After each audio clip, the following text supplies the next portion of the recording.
Hi, Telugu మిత్రులకి స్వాగతం.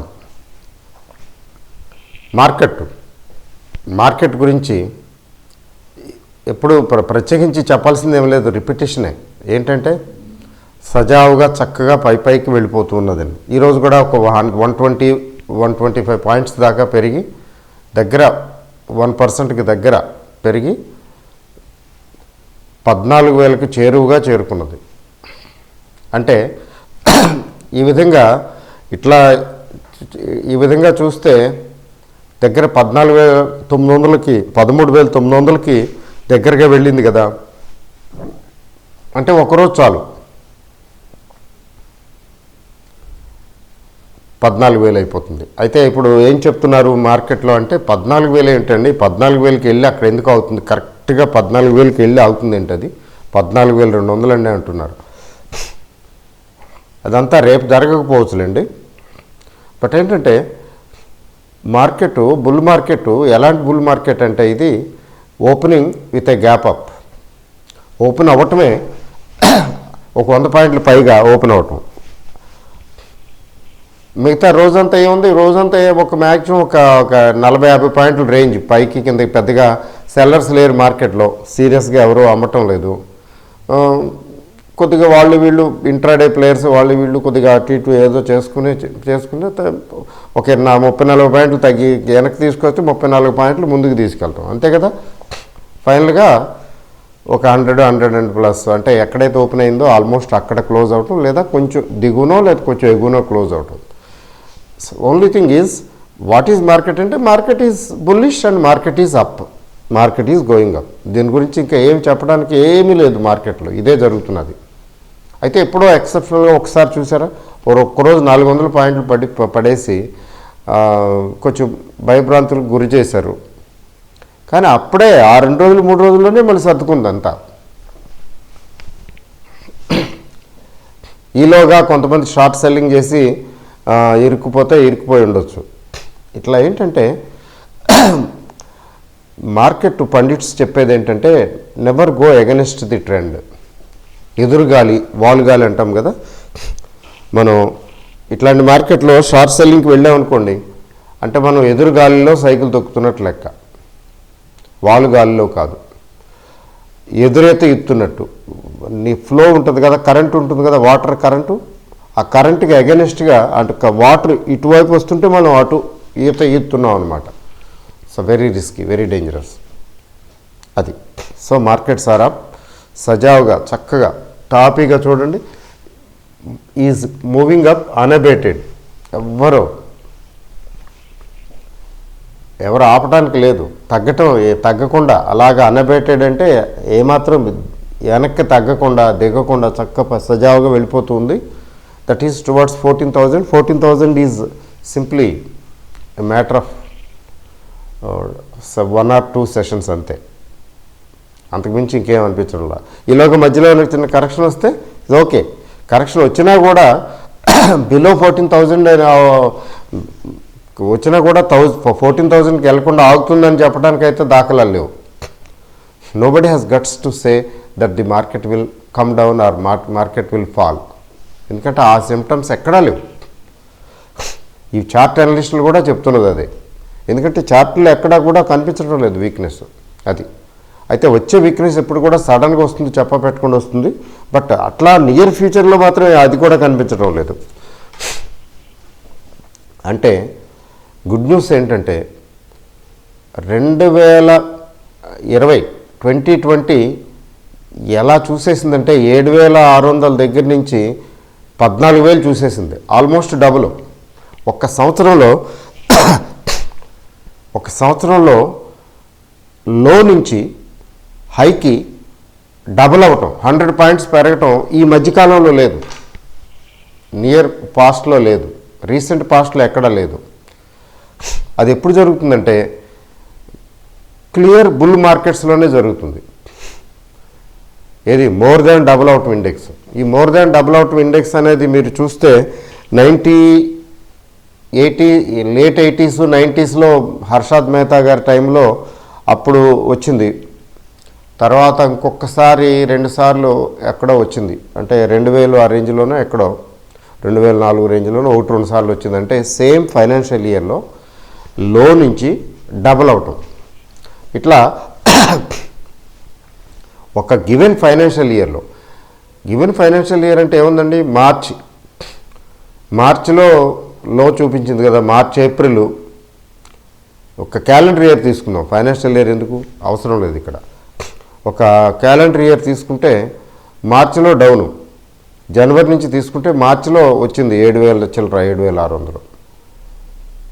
డిసెంబర్కి వచ్చేటప్పటికి 9 నెలలు, అంటే same financial same year, same calendar ఇయర్లో 9 మంత్స్ అవ్వకుండానే ఆల్మోస్ట్ డబుల్ అయింది. ఏముందిలేండి, ఇప్పుడు 14,000కి వచ్చిందంటే దగ్గర డబుల్ అవ్వటానికి దగ్గరగా వచ్చినట్టే కదా. ఎగ్జాక్ట్గా 100% అవ్వకపోవచ్చు, ఆల్మోస్ట్ 80-90% అంటే వచ్చేసినట్టే. It's there. ఇట్లాంటి ఫినామినా హైలీ బుల్ మార్కెట్, అంటే బుల్లిష్ మార్కెట్లోనే. ఎందుకంటే ఇండెక్సే డబుల్ అయిపోతే ఇంకేముందండి, ఏదైనా పర్టికులర్ గివెన్ షేర్ పెరిగింది, 2 times అయింది, 5 times అయింది అన్నారనుకోండి, స్వాభావికం, క్వైట్ న్యాచురల్. సాక్షాత్ ఇండెక్సే డబుల్ అయిపోతే ఒక సంవత్సరంలో గివెన్ ఇయర్లో, it's very clear bullish indication.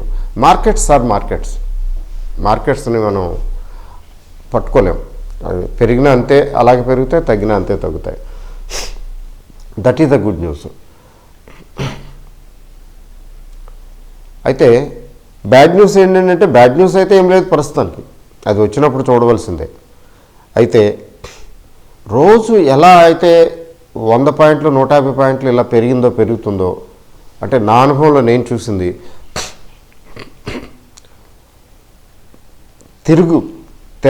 తిరగబెట్టినప్పుడు అంటే మార్కెట్ పడేటప్పుడు, ముఖ్యంగా బేరిష్ ట్రెండ్ మొదలయ్యేటప్పుడు, అప్పుడు కూడా ఇలాగే రోజుకు 100, 150, 125 పాయింట్లు, 100 పాయింట్లు, 150 పాయింట్లు, 120 పాయింట్లు అలా రోజుకు పడుతూ పోతుంది. ఎలా పెరుగుతున్నదో అలాగే పడుతుంది కూడా. అయితే ఇమ్మీడియట్గా ఏం లేదు అలాంటి థ్రెట్. కాబట్టి పెరగటం సహజమే, తగ్గటం సహజమే. అయితే పూర్తిగా మనకి 7,000 పాయింట్లు పెరిగి, లేదా 6,500 పాయింట్లు పెరిగి 6,500 పాయింట్లు మొత్తం తగ్గిపోవటం జనరల్గా జరగదు. ఎందుకు అట్లా జరగదంటే, మార్కెట్ ఎకానమీ ఈజ్ గ్రోయింగ్, ప్రతి ఎకానమీలో కూడా గ్రోయింగే ఉంటుంది.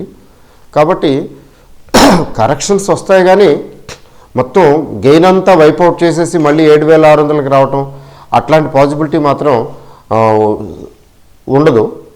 ప్రాబబిలిటీ నిల్లనే చెప్పాలి అటువంటి వాటికి. అట్లా ఊహించకండి, మళ్ళీ పడినప్పుడు కూడా అలాగే పడిపోద్ది. ఈసారి ఎప్పుడైనా పడితే మళ్ళీ 7,000కి వచ్చేస్తుంది, 7,000, 8,000కి వచ్చేస్తుంది, అట్లా ఇంకా ఆలోచించవలసిన అవసరం లేదు.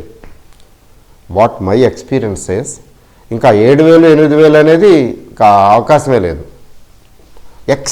హైలీ ఎక్సెప్షనల్ సిచ్యువేషన్స్ అవి మన చేతిలో ఉండవు కదా. అసలు మనం అది ఊహించిన విధంగా జరుగుతాయి కదా కొన్ని. అట్లాంటి ఎక్సెప్షనల్ కేసెస్ ప్రాబబిలిటీ చాలా తక్కువ ఉంటుంది. అంటే ఒక 5% ప్రాబబిలిటీ తీసుకోవచ్చు. అట్లా ఏదైనా అనుకోకుండా మళ్ళీ 7,500 రేంజ్కి వెళ్ళటం అనేది. అదర్వైజ్ అట్లాంటి ఎక్సెప్షనల్ సిచ్యువేషన్స్ ఏదైనా వస్తే తప్ప, ఇది నాకు అర్థమైనంత వరకు 10,000 అండ్ అబోవ్నే ఉంటుంది ఎప్పుడు కరెక్షన్స్ వచ్చినా కూడా. ఎట్ ది మోస్ట్ 9,600, 9,800, జస్ట్ ఒక 10,000 నుంచి కొద్దిగా దిగినట్టు దిగి కొన్ని రోజులు ఉండి మళ్ళీ పైకి వెళ్ళిపోవటం. అలా రాకుండా కూడా అబోవ్ 10,000 ఉండొచ్చు. 14,000 దగ్గరుండి 10,000 రేంజ్ గురించి మాట్లాడటం సబబు కాదేమో. చాలామందికి చాలా అసంబద్ధంగా అనిపించవచ్చు కూడా. But market is market. 14,000కి వెళ్ళి 10,000కి రాదని మాత్రం ఏమి లేదు సుమా. అందువలన that possibilities are always there. అయితే ఇమ్మీడియట్గా ఏం అలాంటివి కనిపించడం లేదు. Well and good, we should enjoy and we should take advantage of this. మరి మీలో ఎంతమంది ఈ విధంగా దీన్ని చేస్తున్నారో ఏమో నాకైతే తెలీదు. తర్వాత కొన్ని షేర్లు ఇప్పుడు ఈ మార్కెట్ పెరగటం కూడా బ్రాడ్ బేస్డే. ఓన్లీ నిఫ్టీ కొన్నాళ్ళైతే ఓన్లీ నిఫ్టీ స్టాక్స్ పెంచి కొద్దిగా ఇచ్చేశారు. ఎప్పుడైతే నిఫ్టీ స్టాక్స్ పెంచుతూ పోతున్నారో దాంతో మిగతావి కూడా కొద్దిగా అందుకున్నాయి. ఇప్పుడు చూడండి, మిడ్ క్యాప్ స్మాల్ క్యాప్ కూడా చక్కగా పికప్ అవుతున్నాయి. మీరు గమనించారా? అవి కూడా అందుకున్నాయి. అంటే బ్రాడ్ బేస్డ్ మార్కెట్ రైజ్. ఇది బ్రాడ్ బేస్డ్ మార్కెట్ రైజ్ కాబట్టి కొంచెం కంఫర్టబుల్గా ఉండొచ్చు. అంటే కరెక్షన్స్ రావని కాదు, కానీ చిన్నవే వస్తాయని అర్థం. ఇమీడియట్గా పెద్ద కరెక్షన్స్ ఏమి కనిపించడం లేదు. నేను చెప్పిన 10,000 ఆ రేంజ్ ఉంది కదా, అది నియర్ ఫ్యూచర్లో మాత్రం యాంటిసిపేట్ చేయొద్దు, ఎక్స్పెక్ట్ చేయొద్దు, చూడొద్దు. అయితే నెక్స్ట్ ఇయర్ అండి, మనం ఇమీడియట్గా 2021కి వెళ్ళిపోతున్నాం కదా, 20 నుంచి 21కి వెళ్ళిపోతున్నాం. అది 21 క్రూషియల్ ఇయరే కదా, మరి అట్లాంటిది 21లో చూస్తామా అంటే ఏమో. 21లో చూసినా చూడొచ్చు, లేకపోతే ఇంకా పోస్ట్పోన్ అవ్వచ్చు. ఆ కరెక్షను ఒక 30-40% కరెక్షను 2021లో రావచ్చు. అయితే 30-40% కరెక్షన్ రాకపోయినా 2021లో కరెక్షన్లో ఖచ్చితంగా వస్తాయనేది మాత్రం అందరూ చెప్తున్నారు. ఏ మేరకు వస్తుంది అనేది అంచనా వేయటం కష్టమైనా, ఎందుకంటే 1 ఇయర్ ఈ సంవత్సరం అంతా పెరిగింది. మార్చి తర్వాత అంటే రికవర్ అవుతూ పోయింది. ఇది పోతూ ఎక్కడో ఏదో స్టేజ్లో గండిపడుతుంది. క్వార్టర్లీ రిజల్ట్స్ పేరు మీదో లేకపోతే ఇంకేదైనా ఈవెంట్సో ఇంకోటో మొత్తానికి అక్కడి నుంచి మళ్ళీ మొదలెడతారు. మొదలుపెట్టేటప్పుడు అన్ఫార్చునేట్లీ చెప్పి మొదలుపెట్టరు. అది మాత్రం మనం అర్థం చేసుకోవాలి. మనకి సెల్లింగ్కి అంటే ప్రాఫిట్ బుకింగ్కి సెల్లింగ్కి అవకాశం కూడా ఇవ్వనట్టుగా కొట్టిపారేస్తారు. చూస్తూనే చూశారు కదా మన కోవిడ్ టైంలో, చూస్తూనే లెగిసిపోతాయి. కొంచెం అలర్ట్గా ఉండాలి. అందుకని ఫండమెంటల్లీ స్ట్రాంగ్ షేర్స్ అయితే పర్వాలేదు, ఒకసారి కాకపోతే ఒకసారైనా లాంగ్ రన్లో బాగుంటాయి. లేకపోతే కొంచెం ఇబ్బంది. అందుకని మనకున్న షేర్లు ఎంతవరకు ఫండమెంటల్లీ స్ట్రాంగ్గా కాదా అనేది కొంచెం జాగ్రత్తగా చూసుకోవడం అంతకేం లేదు. ఈ సందర్భంలో నాకు ఎందుకని చెప్దాం అనుకున్నా మర్చిపోయాను. చూడండి, ఫర్ ఎగ్జాంపుల్ చాలా షేర్లు పెరుగుతున్నాయి కదా స్మాల్ క్యాప్లో. ముఖ్యంగా ఎఫ్ఎస్ఎల్ గురించి మీరు అందరూ విన్నారు. ఎఫ్ఎస్ఎల్ లార్జ్ క్యాప్లోనేమో వేదాంత. మనం ఎక్కువ డిస్కస్ చేస్తుంటాం కదా వీటి గురించి. ఎందుకంటే నేను ఇది గ్రూపుల్లో పెయిడ్ గ్రూపుల్లో కూడా కొనిపించాను. ఇది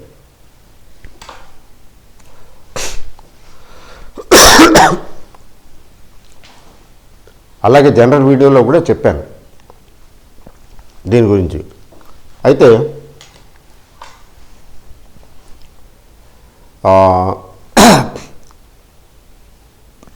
2012,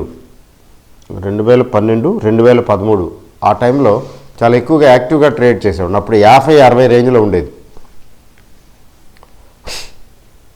ఫండమెంటల్స్ ఓకే, కంపెనీ మంచిదే, బిజినెస్ మోడల్ మంచిది. ఇది ఐటీ సెక్టర్లో కూడా డిఫరెంట్ వింగ్స్, డిఫరెంట్ వే ఇవి ఉంటాయి కదా. దీని గురించి కొంచెం స్టడీ చేయండి మీరు. బిజినెస్ మోడల్ చాలా మంచి బిజినెస్ మోడల్. 2012 నుంచి చేసుకుంటూ వస్తే ఇది డెరివేటివ్స్లో కూడా ఉండేది. Disappointed me like anything. నేనైతే 2014-13లోనే ఎప్పుడో ఇంకా దండం పెట్టేసేసి లాస్ బుక్ చేసి బయటకు వచ్చేసాను పరిస్థితి. It gave me a good shock, no doubt. ఏంటి ఓకేనే, ఏమవుతున్నది అర్థం. ఇప్పుడు పడిపోయేటప్పుడు అండి మంచి షేర్లు కూడా అర్థం కావు, పడిపోతాయి. అటు మనకే అనుమానం వస్తుంది, ఇది ఫండమెంటల్లీ స్ట్రాంగ్ కాదా ఏంటి, ఎందుకు పడిపోతుందని. అంత వీక్ కాదు కానీ పడిపోతుంది. అట్లా జరుగుతుంది. పడిపోయే మార్కెట్లో అట్లాగే ఉంటుంది. పెరిగే మార్కెట్లో అంత ఫండమెంటల్లీ స్ట్రాంగ్ కాని కంపెనీలు కూడా పెరగటం మొదలు పెడతాయి. అందుకని పురుషులందు పుణ్య పురుషులే వేరయ్యా విశ్వదాభిరామ వినరవేమ అంటారు కదా. అందుకే అలాగే షేర్లు కూడా జాగ్రత్తగా ఉండాలి. ముఖ్యంగా రైజింగ్ మార్కెట్లో ఎంటర్ అయ్యేటప్పుడు ఏదైనా షేర్లు ఎంటర్ అవ్వాలంటే 1-4 సార్లు ఆలోచించి ఎంటర్ అవ్వాలి. ఎందుకంటే ఫండమెంటల్స్ లేకపోయినా ఫండమెంటల్స్ ఉన్నాయా అనిపిస్తాయి, భ్రమ కలిగిస్తాయి. ఇది తర్వాత కొంచెం డైవెస్ట్మెంట్లు అవి వాళ్ళు పార్ట్నర్, ఇందులో ప్రమోటర్స్ కొంచెం ఇట్లా చాలా రకరకాలు జరిగాయి. ఇన్స్పైట్ ఆఫ్ దట్ ఏంటంటే మళ్ళీ నేను 2017లో ఇట్ స్టార్టెడ్ పికింగ్ అప్. 2016 నుంచి 2017 నుంచి పికప్ అవుతుంటే as the time has come for it అనిపించింది నాకు. 2017 నుంచి మళ్ళీ పికప్ చేశాను. నేను పికప్ చేశాను, చెప్పడం జరిగింది, కొనుక్కున్నారు, చాలామంది కొన్నారు, కొనటం జరిగింది, చెప్పడం జరిగింది, బాగానే ఉంది. అయితే it could not deliver the results expected. 2018కి 2017లో చక్కగా వచ్చింది, దాన్ని ముందుగానే మార్కెట్ పసిగట్టింది, స్మార్ట్ మనీ ముందుగానే ఎంటర్ అయింది. 2017 నుంచి మార్కెట్లో ఎంటర్ అవ్వాల్సిన వాళ్ళు ఎంటర్ అయిపోయారు చక్కగా. అది 2018కి వచ్చేటప్పటికి దానికి డివిడెండ్ పే చేసే కెపాసిటీకి వచ్చేసింది. అంతకుముందు మధ్యలో డివిడెండ్ స్కిప్ చేసింది, డివిడెండ్ ఇవ్వలేని పరిస్థితి. డెట్ బర్డను, ఇంట్రెస్ట్, డెట్ సర్వీసింగ్ కదా, ఇంట్రెస్ట్ కవరేజ్ రేషియో తక్కువ ఉన్నప్పుడు. సో మరి 2018 నుంచి అప్పటికి వచ్చేసింది. అంటే ఎక్స్పెక్ట్ చేసిన ఇది కొంచెం మంచి షేప్ వచ్చేసింది. అది చివరికి now we can pay dividend also అన్న పొజిషన్కి వచ్చి డివిడెండ్ కూడా ఇట్ స్టార్టెడ్ పేయింగ్. స్టెబిలైజ్ చేసుకుంది పొజిషను, డెట్ని కొంచెం తగ్గించుకుంది. తర్వాత ఇది ఒక స్టేజ్కి వచ్చి చక్కగా నిలదొక్కుని డివిడెండ్ కూడా పే చేయటం మొదలుపెట్టింది. అది 2018 నుంచి. గుడ్ న్యూసే కదా. అయితే 2018లో రీస్ట్రక్చరింగ్, ఇప్పుడు సెబీ దీనివల్ల రీస్ట్రక్చరింగ్ అన్నారు.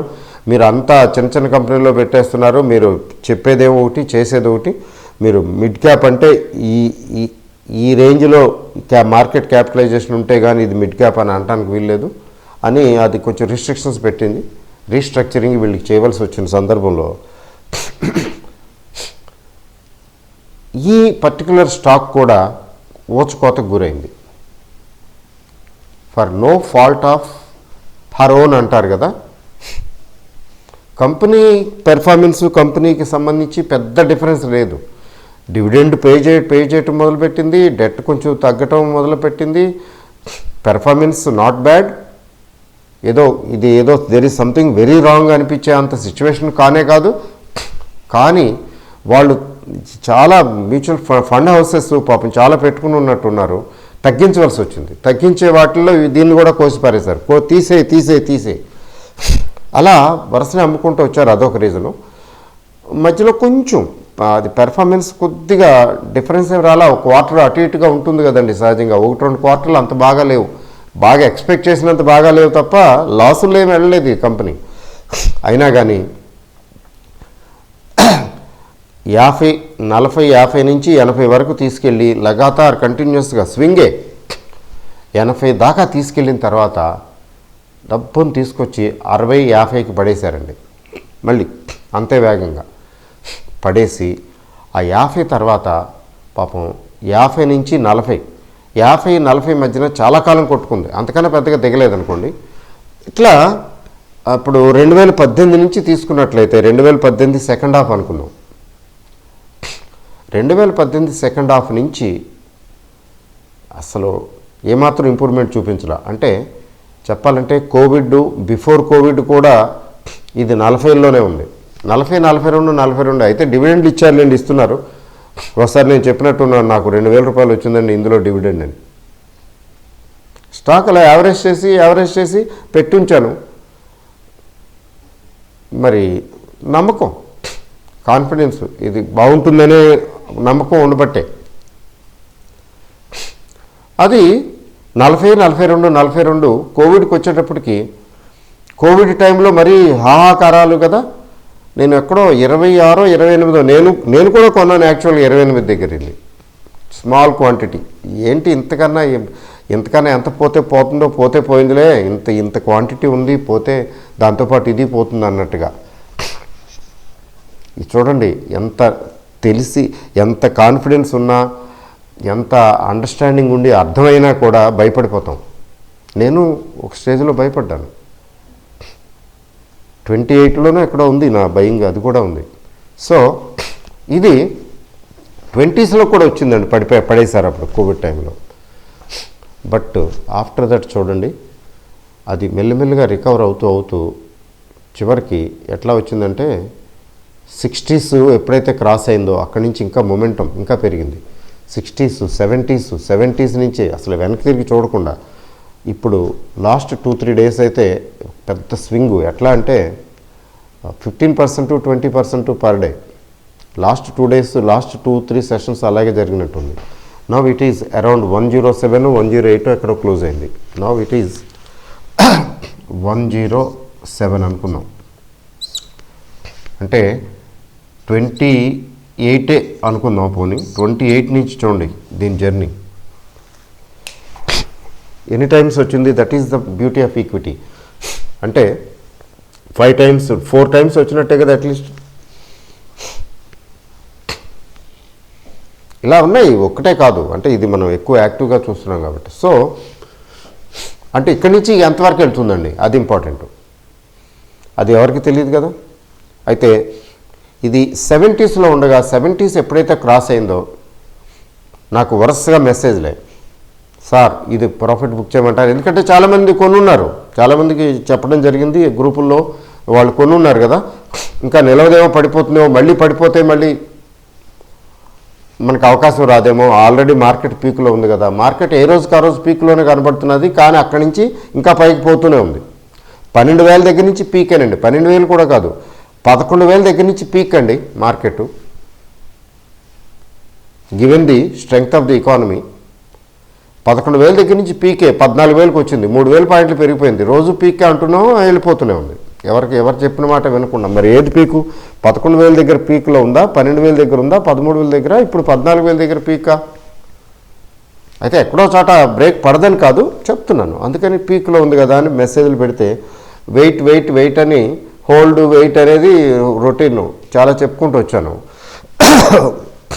ఒక్కోరైతే రెండోసారి మళ్ళీ ఇంకోసారి, సార్ ఇప్పుడు అమ్మంటారా, సార్ అప్పుడు వద్దన్నారు కదా ఇప్పుడు అమ్మంటారా అని. ఈరోజు కూడా వచ్చింది అలాగా ఆ గ్రూప్లో. ఆయనని చూసి సరే ఒక పని చేయండి, ఒక 50% అమ్మండి అని చెప్పాను, ప్రాఫిట్ బుక్ చేయండి ఓకే అని. రెండోసారి మళ్ళీ అప్లికేషన్ పెట్టాడు ఆయన. ఒకసారి వెయిట్ అన్నాను, ఆయన అయిపోయింది, ఆగాడు పాపం సిన్సియర్గా. మళ్ళీ ఇప్పుడు పెడితే సరే ఒక 40% 50% చెప్పాను, సరే తీయండి అని. కొందరికి చెప్పాను ఎక్సెప్షనల్గా, ఒకరిద్దరికి చెప్పినట్టున్నాను. ఎక్కువ క్వాంటిటీ ఉన్న చోట ఒక 30-40% తీసేయండి అని. తక్కువ క్వాంటిటీ ఉన్న వాళ్ళు వెయిట్ చేయాలి కదా, వెయిట్ చేయటం మంచిది కదా. ఎక్కువ క్వాంటిటీ అంటే నా దృష్టిలో ఏంటంటే, మీ పోర్ట్ఫోలియోలో 10% అండ్ అబవ్ ఏదైనా ఒక పర్టికులర్ షేర్లో పెట్టుబడి ఉంటే అది మరి ఎక్కువ ఉన్నట్టే లెక్క. నాకైతే అంత లేదు, ఒక 5% కూడా లేదనుకుంటా. 5% 6% దాకా ఉండేది. అయినా కానీ నేను కొద్దిగా కొంచెం డిస్పోజ్ చేసుకుని కొంత వదిలేశాను అనమాట. ఇప్పుడు అట్లా నేను చేశానని మీరు చేయకూడదు, ఎవరి టెంపర్మెంట్కి అనుగుణంగా వాళ్ళు చేయాలి. ఈరోజు మొన్న కొద్ది రోజుల కిందట ఒక అబ్బాయి మెసేజ్ పెట్టాడు, అది చెప్పి క్లోజ్ చేస్తాను. ఎందుకంటే అలా ఈ వీడియో చూసేవాళ్ళు అలాంటి వాళ్ళు ఇంకా మీలో ఉన్నారేమో, ఉండుంటారు కదా అని నా ఉద్దేశం. ఏంటంటే, సార్ ఎఫ్ఎస్ఎల్ అమ్మేశానండి, పెరిగిపోతున్నది, ఏమన్నా మళ్ళీ తీసుకోమంటారా అని మెసేజ్. అది ఎప్పుడు, అది 100 రూపాయలు ఎంత ఉంది, మొన్న 100కి వచ్చేసింది. 100కి వచ్చేసిందా, 90కి వచ్చేసింది, 90 చిల్లర. 90 చిల్లరకు వచ్చేసేటప్పటికి 80 దాటి 90కి వచ్చేటప్పటికి ఆ అబ్బాయికి చాలా ఇదైపోయింది. సార్ ఎఫ్ఎస్ఎల్ అమ్మేశాను, 80sలో ఏమో అమ్మాడట, అమ్మేశాను, మళ్ళీ తీసుకోమంటారా, వెనక్కి తీసుకోమంటారా అని. నేను అది శాస్త్ర విరుద్ధం. ఒకసారి అమ్మింది హై రేట్లో వెళ్ళి మళ్ళీ తిరిగి కొనకూడదు. 80 రూపాయలకి అమ్మిన తర్వాత అది 85 అయితే అస్సలు సమస్య లేదు, పోతే పోయింది అంతే. పైన once and for all final, bygones are bygones. అది నేను ఎప్పుడు చేయలేదు. అలా చేసి చాలాసార్లు చేసి దెబ్బతిన్న సందర్భాలు ఉన్నాయి. అదే I made it a principle. ఆ పై లెవెల్కి వెళ్ళి కింద లెవెల్లో అమ్మి తక్కువకి అమ్మి ఎక్కువలో తిరిగి కొనటం అనేది సమస్య లేదు, వదిలేయటం ఇంకది. సరే మళ్ళీ ఈరోజు నిన్నో మళ్ళీ మెసేజ్ పెట్టి, మరి 2 సంవత్సరాలు అంటే నేను పర్టికులర్గా ఫోన్ చేసే అబ్బాయికి, బాబు ఏంటి పరిస్థితి ఏంటో స్టడీ రీసెర్చ్ పర్పస్ కదా, ఏంటి బాబు అంటే, సార్ 2 సంవత్సరాలు ఉంచానండి, ఫండమెంటల్స్ అని మీరు చెప్తున్నారు, నేను అనుకున్నాను, నేను స్టడీ చేశాను, మంచిదండి, బాగుందండి, అదండి ఇదండి, కానీ 2 సంవత్సరాలు ఉండి ఉండి ఉండి అమ్మేశాను. తీరా అమ్మేసేటప్పటికి 80 చిల్లర ఎంతో అమ్మినట్టున్నాడు, 100 107 అయిపోయిందండి, మళ్ళీ ఏంటో అర్థం కాలేదు, చెప్పా చాలా బాధగా ఉందండి, చాలా బాధగా ఉందండి. ఆ బాధ చెప్పేశాడు. ఆ బాధ వినటం కోసమే నేను ఫోన్ చేశాను. మార్కెట్ నడుస్తున్న టైంలో అస్సలు చేయను ఫోన్ ఎవరి ఫోన్లు లిఫ్ట్ కూడా చేయలేను. అలాంటిది ఆ అబ్బాయికి చెప్పాల్సి వచ్చింది. ఏంటి చెప్పాల్సి వచ్చిందంటే, ఏ షేర్కి కూడా peak price, top price, highest price ఏది, లోవెస్ట్ ప్రైస్ ఏది అనేది డిసైడ్ చేయలేము. కాబట్టి ఒకసారి అమ్మేసిన తర్వాత వెనక్కి తిరిగి చూడొద్దు. Go for next one. ఇంకేదైనా స్టాక్ చూసుకోండి. మీకు లాస్ రాలేదు కదా, లాస్ లేదండి, ప్రాఫిటేనండి, ప్రాఫిట్ ఎంజాయ్ చేయ అంతే. మళ్ళీ హై లెవెల్కి వెళ్ళి కొనటం వద్దు. అమ్మలేదు అది వేరే సంగతి, మంచిదని తెలుసండి, లాంగ్ టర్మ్ అండి, నేను అసలు లాంగ్ టర్మ్ పర్స్పెక్టివ్ అండి. ఇప్పుడు ఆ అమ్మాయి చాలా మంచి అమ్మాయి అండి, నాకు బాగా నచ్చిందండి, చాలా నచ్చిందండి, మరి పెళ్ళి ఎందుకు చేసుకోలేదయ్యా అంటే నో రిప్లై. అలా ఉంటుంది ఇది కూడా. నిజంగా మంచి షేరు, ఫండమెంటల్స్ అనుకున్నప్పుడు దాని గురించి ఎందుకు ఆలోచించాలి? పెరగడం తగ్గడం గురించి అలా వదిలేయచ్చు కదా. అలా వదలలేదే, అమ్మేశారు. అమ్మేసి మంచిదంటం ఏంటి అంటే, అమ్మేసిన తర్వాత ఇంకా పెరుగుతుంది కాబట్టి మంచిది అంటున్నారా? అమ్మేసిన తర్వాత 80 దగ్గర అమ్మిన తర్వాత 65కో 70కో వచ్చుంటే ఆ మర్నాడో what would have been your feeling? అబ్బో నేను చాలా గొప్పవాడిని, చాలా గొప్ప పని చేశాను, నేను అమ్మేశాను, పోయింది, ఇంకా నేను ఉంచుకున్నాను కాదు, ఇప్పుడైతే నాకు ఇంత లాస్ వచ్చేది, ఇంత లాస్ ఆఫ్ ప్రాఫిట్ వచ్చేది, ప్రాఫిట్లో ఇంత లాస్ వచ్చేదని లెక్కేసుకునేవాళ్ళు కదా. కాబట్టి ఈ లెక్కలు స్టాక్ మార్కెట్కి పనికిరావు. అమ్మేసిన తర్వాత వదిలేయటమే, నో సెంటిమెంట్. స్టాక్స్ తోటి సెంటిమెంట్స్ పెట్టుకోవటం, అటాచ్మెంట్ పెట్టుకోవటం కుదరదు. పెట్టుకుంటే ప్రయోజనం లేదు, బాధపడే అంతకన్నా ప్రయోజనం లేదు. మనం అమ్మిన తర్వాత పెరుగుతాయి, బాధపడే ప్రయోజనం ఉంది. ఓకే, నాకు వచ్చింది, నాకు ఎంత రావాలో అంతే వచ్చిందండి. నేను 230 దగ్గర ఉంచి 179 దగ్గర నా బయింగ్ ప్రైసు ఉంచి 235 దగ్గర 33 దగ్గర అమ్మేశా. స్టేట్ బ్యాంక్ ఆఫ్ ఇండియా ఎంత అమ్మాను? 95%. 5% ఊరికే స్టడీ పర్పస్ కోసం. మరి అది 270 అయింది. అది దాని టార్గెట్ 330. నేను కూర్చొని దాని గురించి బాధపడాలా? ఎందుకు బాధపడటం? ఇలాంటి రోజు జరుగుతూనే ఉంటాయి. అమ్మేసింది, ప్రాఫిట్ వచ్చేసింది, డబ్బులు తీసేసుకున్నాం, వచ్చేసాం అంతే. ఇప్పుడు 50% రావాల్సింది 30% వచ్చింది, ఓకే. ఆ టెంపర్మెంట్ డెవలప్ చేసుకోవాలి ఇన్వెస్టర్లు. లేదా కొనేసి కట్టి పడేసి ఏదైతే అది అవుతుందో ఉంటే ఉంటుంది, పోతే పోద్ది అంతే. ఎప్పుడో 20 ఏళ్ళకో 10 ఏళ్ళకో 15 ఏళ్ళకో చూస్తాను అన్నట్లు ఉండాలి. ఈ రోజుల్లో ఆ టెంపర్మెంట్ కష్టం. ఎందుకంటే రోజు టెర్మినల్ ముందు కనబడుతుంది కదా, పెరుగుతాం తగ్గడం కళ్ళ ముందు కనిపించేదాన్ని మనం ఇగ్నోర్ చేయలేం. అందుకే ఏం చేయాలంటే, కొంచెం ఫండమెంటల్స్ ఓకే అనుకున్నవి యావరేజ్ చేసుకుని పెట్టుకున్న తర్వాత కొంత పార్షియల్గా ప్రాఫిట్ బుక్ చేసుకుని ఆ తర్వాత దాన్ని సీల్ చేసి పారేయాలి అంతే. ఏదైతే అయింది, పోతే పోయింది, ఉంటే ఉందని, నాది కాదు అనుకుని. క్వాంటిటీ ఎక్కువ కాకపోతే మనల్ని అది ఏం చేస్తుందంటే ఎక్కువ టెంప్ట్ చేయదు. అది ఎంత పెరిగినా ఎంత తగ్గినా ఏం కాదు. ఎప్పుడైతే మనల్ని అది టెంప్ట్ చేయదో, చిన్న క్వాంటిటీ ఏముందిలే అన్న వదిలేసినప్పుడు మల్టీ బ్యాగర్స్ అయిపోతాయి. నేను మైండ్ ట్రీ కొన్నప్పుడు తక్కువలో కొన్నా, చాలా రీజనబుల్, వెరీ లో ప్రైస్.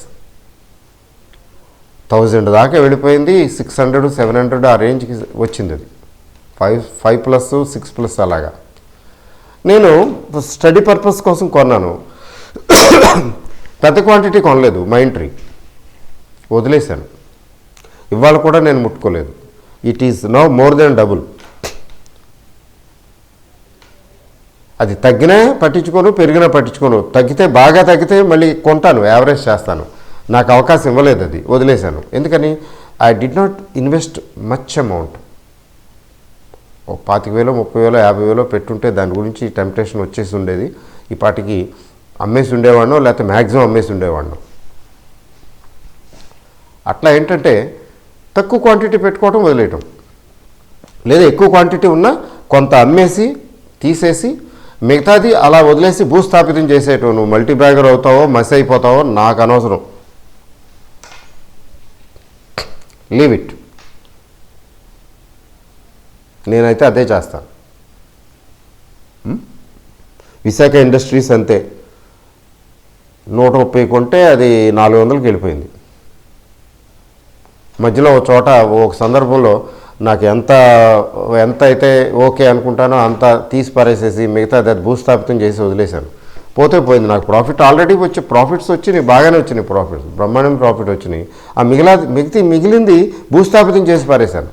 అసలు నేను చూడలేదు ఎప్పుడు పెరగకపోయినా.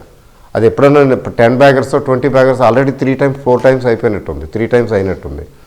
అది ఎప్పుడన్నా 10 బ్యాగర్ 20 బ్యాగర్ అయినప్పుడు కొంచెం కాస్త రీజనబుల్గా మంచి అమౌంట్గా కనిపిస్తుంది, లేకపోతే లేదు, ఇన్సిగ్నిఫికెంట్, నెగ్లిజిబుల్. అట్లా చేయొచ్చు. అంటే నేను ఎక్కువ క్వాంటిటీని పెట్టుకొని లాంగ్ టర్మ్ పెట్టుకోలేను కాబట్టి, నా టెంపర్మెంట్ సూట్ కాదు కాబట్టి నేను అలా చేశాను. కానీ చాలామంది అలా పెట్టుకుని ఎక్కువ క్వాంటిటీ ఉంటుంది, పెట్టేస్తారు, దాన్ని పట్టించుకోరు అసలు. ఆ టెంపర్మెంట్ ఉన్నవాళ్ళు అనుకోండి, ఆ స్పిరిట్ ఉన్నవాళ్ళు అయితే it is best not to touch. నాకు అంత నిబ్బరం లేదు, నాకు ఎప్పటి నుంచో చూశాను. అందుకని చిన్న క్వాంటిటీ అలా వదిలిపారేస్తాను. I never sell 100%. ఎక్సెప్షన్స్ అంతే, ఎక్సెప్షన్స్ అయితే తప్ప 100% అమ్మను నేను. ఎందుకంటే చాలా అమ్మి దెబ్బలు తిన్నాను. నేను అమ్మేసినవి 10 బ్యాగర్స్ 20 బ్యాగర్స్ 40 బ్యాగర్స్ 50 బ్యాగర్స్ అయిపోయినవి కూడా ఉన్నాయి. ఓహో, stock market is meant for long term. మనం మర్చిపోతే, కొని పడేసి మర్చిపోతే వాటంతా అవే పెరుగుతాయి. ఏది ఎప్పుడు పెరుగుతుందో తెలియదు. టాన్లా సొల్యూషన్స్ అండి, టాన్లా ప్లాట్ఫామ్ అని. ఏంటది అసలు ఎలా అసలు పట్టించుకో. ఇక 60 రూపాయలు 50 రూపాయలు ఎందుకులే, దీన్ని ఏం చేయాలే అని వదిలేసిన బాబుతాయి. అంత పెరిగిపోతుందో నేను అనుకోలేదు అది అంత పెరుగుతుందని. చూడండి ఎలా పెరిగిందో. ఎన్ని సంవత్సరాలు అలా పడి ఒక్కసారి మహర్దశ పెట్టింది. ఇప్పుడు ఎఫ్ఎస్ఎల్ కూడా ఏదో స్ట్రాటజిక్గా వేరే ఫారిన్ కంట్రీలో ఎక్కడో ఏదో ఒక కంపెనీని ఏదో ఎక్వైర్ చేసిందని న్యూస్ వచ్చింది. చేసిందో చేస్తున్నదో. దాంతో స్ట్రాటజిక్గా దీనికి ఇంకా బాగుంటుందని మార్కెట్ వర్గాలు ఇక మొదలుపెట్టినాయి కొనడం. ఎవరు కొంటున్నారు, ఎంతమంది కొంటున్నారు అనేది కాదు, కానీ ఇవాళ 17% 18% చూశాను నేను. ఇంకా ఉంది నా దగ్గర. కొంచెం టెంప్టేషన్ వచ్చింది కానీ అయినా నేను అమ్మలేదు. ఎందుకంటే చాలా క్వాంటిటీ అమ్మాను. ఉన్న క్వాంటిటీ ఎందుకు ఉంటుందిలే అని చెప్పి వదిలేశాను. అందువల్ల ఏంటంటే మీరు ప్రాఫిట్లు బుక్ చేయాలా బుక్ చేయక్కర్లేదా అనేది మీ టెంపర్మెంట్ని బట్టి మీరు డెసిషన్ తీసుకొని చేయాలి. అయితే 2020లో మంచి బంపర్గా పెరుగుతున్నాయి కాబట్టి మన దగ్గర ఉన్న స్టాక్స్లో ప్రాఫిట్స్ కనబడుతుంటే కొంత పర్సంటేజీ అమ్మి ప్రాఫిట్స్ బుక్ చేసుకోవటం తప్పు కాదు. కొంత పూర్తిగా అమ్మలేదు కదా, నిజంగా ఇంకా పెరిగిపోతేనో ఉండగా ఇంకా ఉన్నది పెరుగుతుంది. అంతా వదిలేస్తుంటే అంతా ఒకసారి బాగా పెరుగును కదా, అంతా వదిలేస్తే మరి ఎప్పుడైనా పడిపోతేనో మళ్ళీ తిరిగి అమ్ముకోవడానికి ప్రాఫిట్ బుక్ చేసుకోవడానికి అవకాశం రాకపోతేనో, ఆ పాసిబిలిటీ ఈ possibility 2 possibilities they are equally probable కాబట్టి పార్షియల్ ప్రాఫిట్ బుక్ చేసుకుని ప్రశాంతంగా కూర్చుంటే ఒక సాటిస్ఫాక్షన్ ఏంటంటే కొంత మనం ప్రాఫిట్ తిన్నాము అనే ఆనందం ఉంటుంది. తర్వాత ఇంకా పెరిగిపోతే కూడా ఇంకా ఉంది కదా అనే ఆనందం ఉంటుంది. రెండోది ఏంటంటే తగ్గితే ఇంకోసారి మళ్ళీ తీసి యాడ్ చేసుకుని యావరేజ్ చేసుకుని మళ్ళీ మళ్ళీ ప్రయాణం సాగించడం. మళ్ళీ సరుకు నింపుతాం, ప్రయాణం సాగిస్తాం. సరుకు పూర్తిగా ఉంచుకోవటం కాదు, కొంత సరుకుని తగ్గించవచ్చు. అది there is nothing wrong. Though we think of long term and very long term. మధ్యలో సైకిల్స్ ఉంటాయి కదా, ఆ సైకిల్స్లో కావాలనుకుంటే యాడ్ చేసుకోవచ్చు. Fundamentally strong share. ఇప్పుడు ఎఫ్ఎస్ఎల్ ఇప్పుడు ప్రాఫిట్ బుక్ చేయాలా అక్కర్లేదా, ఇట్స్ అ బిగ్ క్వశ్చన్. మీ దగ్గర క్వాంటిటీస్ ఎక్కువ ఉంటే మాత్రం పార్షియల్గా ప్రాఫిట్ బుక్ చేసుకుంటే తప్పలేదు. 20, 30, 40% మీ టెంపర్మెంట్ని బట్టి. 20-50% ఆ రేంజ్లో ప్రాఫిట్ బుక్ చేసుకుని కూర్చోవచ్చు. మిగతాది తర్వాత పెరుగుతుంది, ఇంకా పెరుగుతుంది, ఉన్నది పెరుగుతుంది. లేదు ఎప్పుడైనా తగ్గుతుంది, మీకు క్వశ్చన్ ఉంటుంది, మళ్ళీ యూ కెన్ బై బ్యాక్, మళ్ళీ కొని యాడ్ చేయొచ్చు. అంటే నా ఉద్దేశం ప్రాఫిట్స్ బుక్ చేసుకోండి ఖచ్చితంగా అని చెప్పడం కాదు, చేసుకోకండి అని చెప్పడం కాదు. మీ టెంపర్మెంట్కి అనుగుణంగా మీరు డెసిషన్ తీసుకోవాలి, మీరు ప్లాన్ చేసుకోవాలి. ఎందుకంటే ఇన్వెస్ట్మెంట్ అనేది it's a life time activity. గుర్తుపెట్టుకోండి, నేను లెసన్స్లో చెప్తూ ఉంటాను ఈ విషయం. Investment is a life time activity. మనం ఉన్నంత వరకు, మనం యాక్టివ్గా ఈ భూప్రపంచం మీద ఉన్నంత వరకు కూడా మనతో పాటు నడుస్తూ ఉంటుంది. It's a part and parcel of our life. ఎందుకంటే మనీ కదండి, ఒక వ్యాపారమే, ఒక సైడ్ బిజినెస్ లాంటిది. ఇంకేదో చేస్తూ కూడా ఇది చేస్తుంటాం కదా, ఒక సైడ్ బిజినెస్ లాంటిది. కాబట్టి కొంచెం లాంగ్ టర్మ్ పర్స్పెక్టివ్లోనే చూసుకోవాలి ఎప్పుడు కూడా.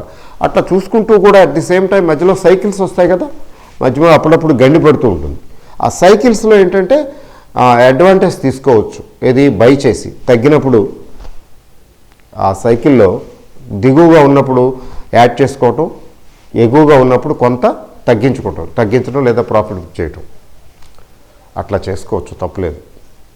అట్లా చేసుకుంటూ కూడా వెళ్ళొచ్చు. ఆ ఇన్వెస్ట్మెంట్ సైకిల్ అలా నడుస్తూ ఉంటే it will be A comfortable journey. Okay అండి. సో చాలా ఎక్కువ టైం అయిపోయిందేమో నాకు తెలియలేదు. All the best. Thank you.